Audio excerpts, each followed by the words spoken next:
What do you think art, being an artist, does for you? Well, I don't think I would be alive without it, really. I think it's just a basic need to communicate, and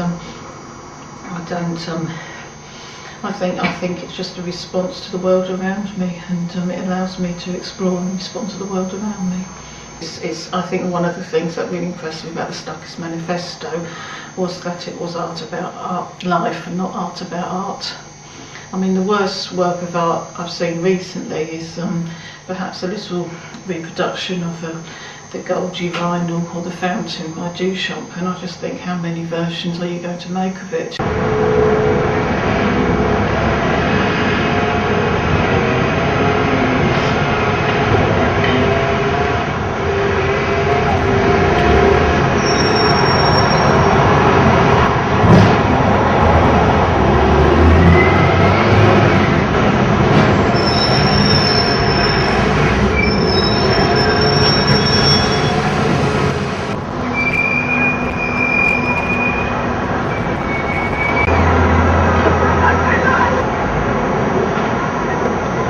I like the fact that it's building work, and I love making a landscape where it is being built and it is in a process of change, and it is in a process of encroaching on the natural environment, but is that, as I say, is that sort of conflict between man and nature. And I think, obviously, I think ecological issues are the issues of the day, and this is what we have to deal with.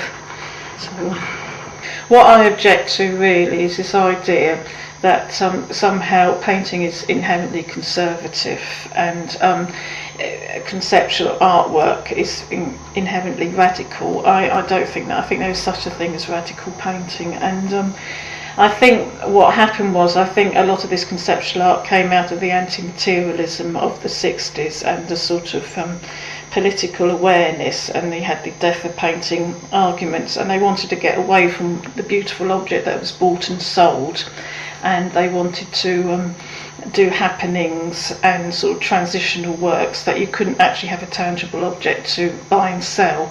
But I don't think it ever really worked, because I think what happened is that we've now got the original paintings of Gilbert and George going for £6,000 each. It's that I think people will find an art object and collect. The hunter-gatherer instinct, or the sort of need to collect is just there, and I don't know why you don't just do paintings instead. I don't think there's anything wrong with that.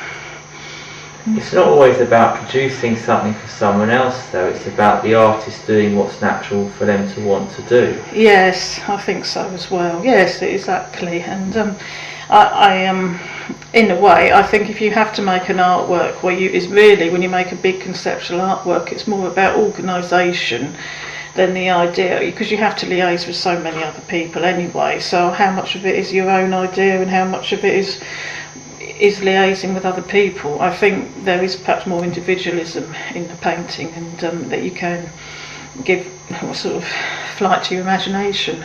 And I've sort of liked to paint shopping centres and sort of quite ordinary spaces, and I'd like to be the Ken Howard of the shopping centres.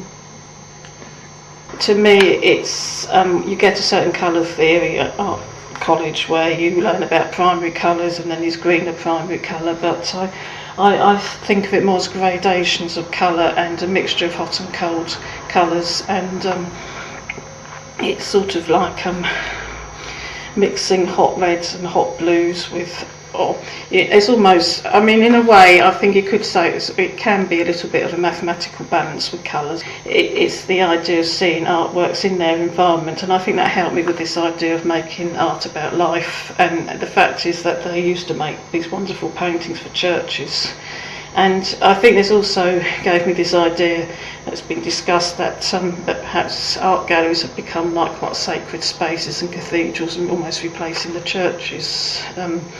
And I like the idea of this spirituality in the Stuckist Manifesto in art, but also putting spirituality in ordinary spaces and things. And I suppose that's what I'm trying to do a bit in my art as well.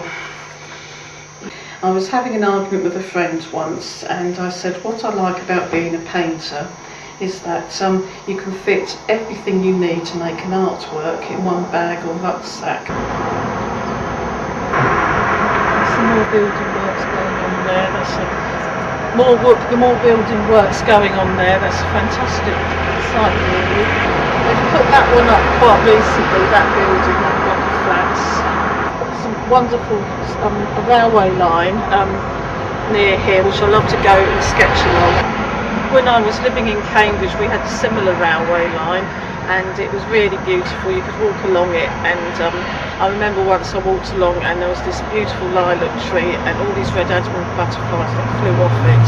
But unfortunately, when I was leaving Cambridge, they were put gravel all along it, and they made it into a ongoing bus scheme.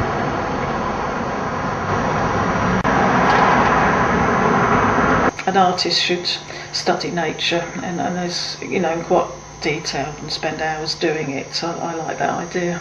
Is that the Mill Hill group? Yes, that is, yes. And I've exhibited with them about 3 years running now. Yeah. So it's I like this sort of radicalism of the Stuckist group a lot, but I've also belonged to, as you might say, a very conventional, quite sort of conservative, typical English watercolour society as well. I went to one of those shows and your work just stuck out because everyone was doing pretty much bog standard watercolours, and then there's yours who looked like this painter that was just doing something completely from their own self. Well, I mean, it says in the manifesto that a watercolour society paintings are probably as much value as what's in the Tate at the moment. This is a story, it's book, my favourite book, Vermilion Sands by J.G. Ballard, and this is part of a rock, a little piece of gypsum. You've got the gherkin, so it's almost like the baby Godzilla. I don't know, it's a sort of about for sort of corporate monsters, I suppose. These are more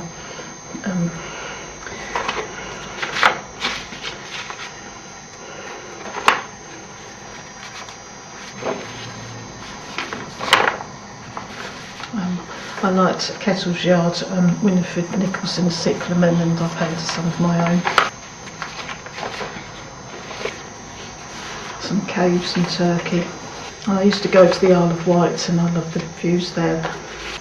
And these are little candle holders that I've turned into sort of onyx plant pots in the park.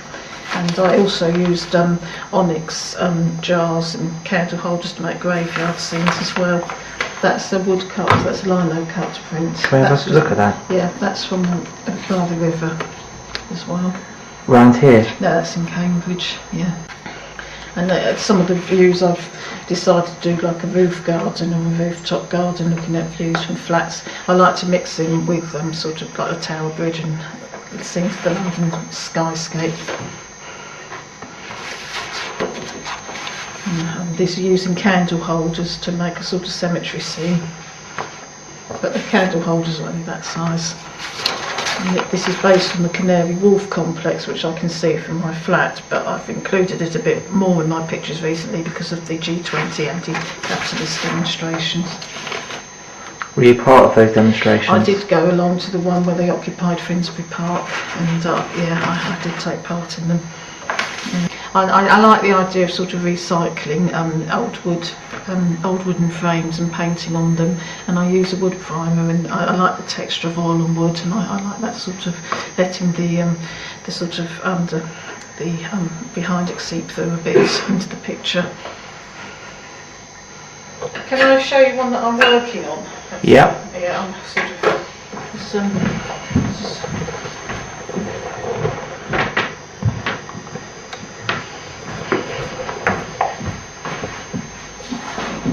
this one.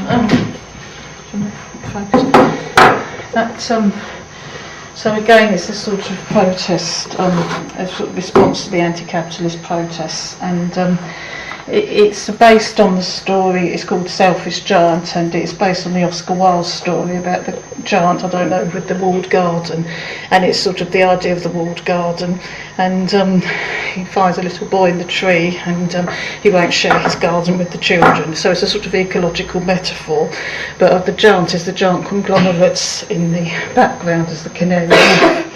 And I sort of like the fact there's a masked figure up the tree and there's a certain theatricality about it, and it's a little bit like a pantomime, and you could say that it's like the king and the queen and the lady in waiting in the background. The buildings become like the figures in the pantomime a bit, but so that's what I'm working on. And this one's called 99%. And it's sort of about power and energy, and it's 100 windows with one light switched off, so it's 99%. So it says, because I walk through the street going, we are the 99%. So because I work part-time in the shops, I think working in that sort of commercial environment does sort of make me aware of my surroundings and being in the capitalist system and commerce and things like that, so marketing. So I think my art is based a bit around my life. Like Turner, I think he was exploring the industrial age, and I like to sort of, even in the smallest spaces, I suppose I think we're interesting that we're entering a new geological time period, which is like the man-made age, the effect on the earth. So it's sort of taking the old themes like the John Martin exhibition or Turner industry and making it about the environment and ecology as well. And I like to think that I'm sort of a bit part of that sort of tradition of landscape painting.